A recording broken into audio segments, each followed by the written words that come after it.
নমস্কার, ভিল কিচেনে সবাইকে স্বাগত জানাই। আজকে দেখুন কি নিয়ে এসেছি, একেবারে বড় সাইজের একটা শোলা কচু। আপনারা তো চিকেন অনেকভাবেই খান, তো আমিও অনেকভাবে রান্না করে দেখিয়েছি, চাল কুমড়ো দিয়ে, পেঁপে দিয়ে। তো আজকে আমি শোলা কচু দিয়ে চিকেন রান্না করব।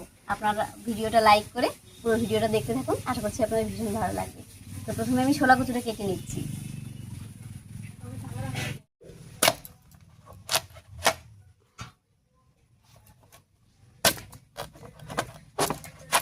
কচুটা দেখুন কত ভালো, এই ডাটার ভেতরেও কিন্তু অনেকটা কচু আছে। এই দেখুন,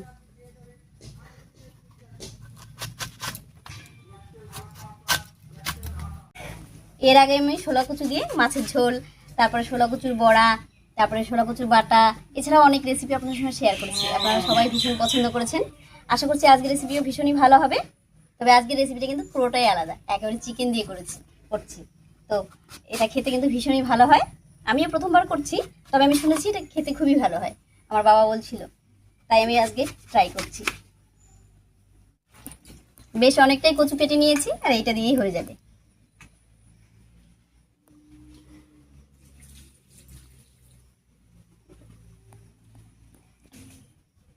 এখানে দেখুন 700 গ্রাম মাংস একেবারে আমি ধুয়ে পরিষ্কার করে নিয়েছি। এবারে উনুন জ্বালিয়ে ঝটপট করে রান্নাটা করে নেব।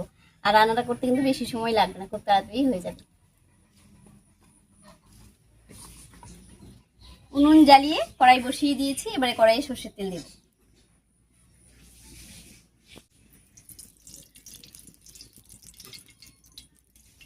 তেলের উপরে দিয়ে দিচ্ছি গোটা জিরা, শুকনো লঙ্কা, তেজপাতা আর গোটা গরম মশলা। ফোড়নটা ভাজা হয়ে গেছে, এবারে দিয়ে দিচ্ছি বেশ খানিকটা পেঁয়াজ কুচি। রান্নায় যতটা পেঁয়াজ লাগবে সবটা কিন্তু এই ফোড়নের উপরে দিয়ে দিচ্ছি।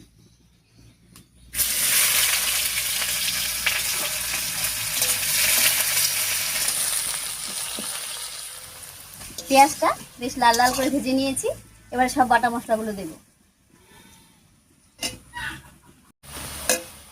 প্রথমে দিয়ে দিচ্ছি আদা বাটা, দিয়ে দিচ্ছি জিরা বাটা, ধনিয়া বাটা, দেব শুকনো লঙ্কা বাটা,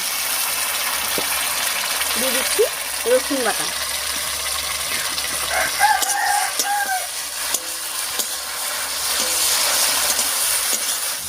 সব মশলাগুলো দিয়ে একটু নাড়িয়ে নিয়েছি, এবার দেবো কয়েক কোয়া রসুন আর মশলা বাটার জল।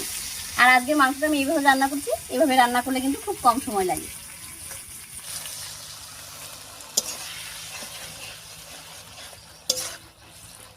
মশলা বাটা জল দিয়ে একটু নাড়িয়ে নিলাম, এবারে স্বাদ মতো লবণ আর হলুদ দেব।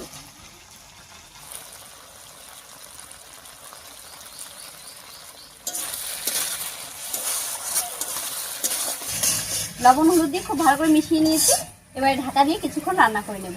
আর এইভাবে মশলা কষিয়ে নিলে, ঢাকা দিয়ে মশলা কষিয়ে নিলে দেখতেও ভালো হয় আর রান্নাটাও কিন্তু খুব টেস্টি হয়।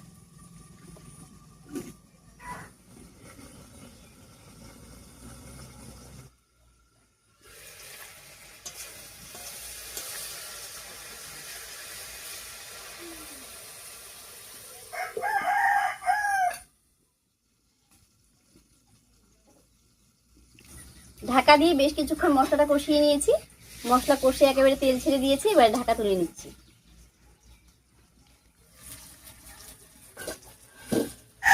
দেখুন মশলাটা কত সুন্দর করে কষে গেছে, একেবারে তেল ছেড়ে দিয়েছে। এবারে এর মধ্যে দেব চিকেনটা।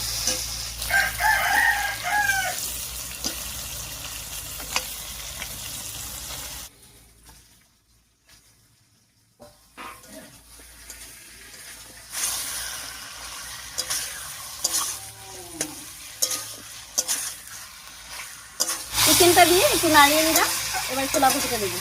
আর আপনারা কেউ এরকম ছোলা কচু দিয়ে চিকেন খেয়েছেন কিনা অবশ্যই কমেন্টে জানাবেন।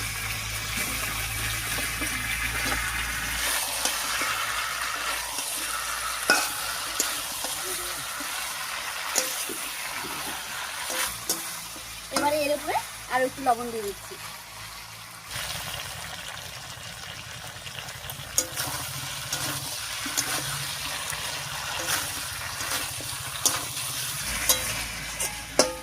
এবারে ঢাকা দিয়ে চিকেন আর কচুটা খুব ভালো করে কষিয়ে নেব। আর এর আগে কলা গাছ দিয়ে আমি চিকেনের একটা রেসিপি আপনাদের সঙ্গে শেয়ার করেছিলাম, আপনারা সবাই ভীষণ পছন্দ করেছেন। আশা করছি আজকের রেসিপিটাও আপনাদের ভীষণ ভালো লাগবে। আর এরকম নতুন নতুন রেসিপি পাওয়ার জন্য আমাদের চ্যানেলটিকে সাবস্ক্রাইব করে রাখবেন।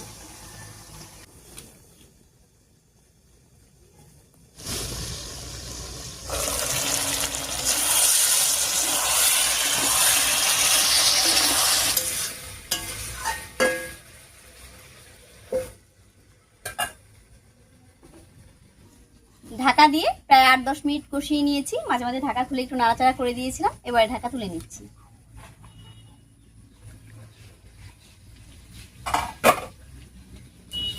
দেখুন সবকিছুর সঙ্গে মশলা কষে একেবারে তেল ছেড়ে দিয়েছে। এবার এর মধ্যে দেবো কয়েকটা চেরা কাঁচা লঙ্কা, একটু নাড়িয়ে নিচ্ছি, তারপর ঝোল জন্য জল দিয়ে দেবো।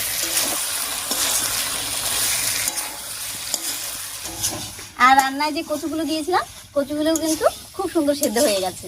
এবার ঝোল দিয়ে দিচ্ছি।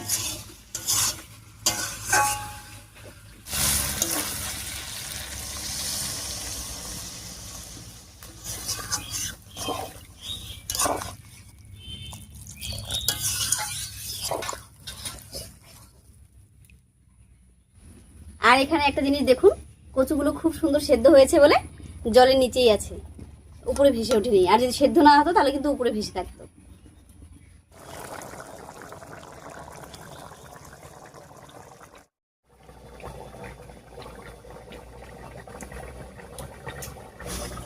রান্নায় বেশ কিছুক্ষণ বলক উঠে গেছে। এবার এর মধ্যে দিয়ে দিচ্ছি গরম মশলার গুঁড়া।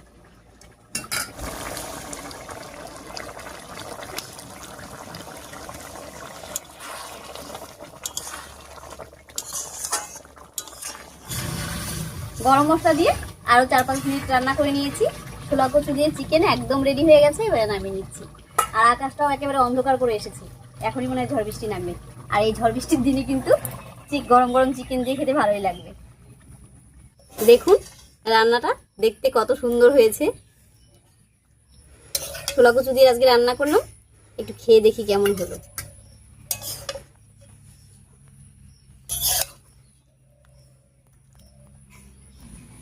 দেখুন কচুটা কত সুন্দর নরম হয়ে গেছে। চিকেনের মতো রান্না হয়েছে, ভালোই লাগবে। তো আমি কচুটা খেয়ে দেখছি কেমন লাগছে খেতে।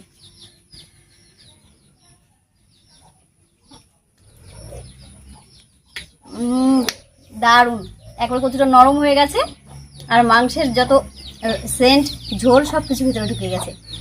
দারুণ লাগছে খেতে। যাই হোক, আজকের রেসিপি আপনাদের কাছে কেমন লেগেছে অবশ্যই কমেন্টে জানাবেন। যদি ভালো লাগে একটা লাইক করে দেবেন এবং চ্যানেলটিকে সাবস্ক্রাইব করে এইভাবেই আমাদের পাশে থাকবেন। আজ এই পর্যন্তই, আবার দেখা হচ্ছে নতুন কোনো রেসিপি নিয়ে।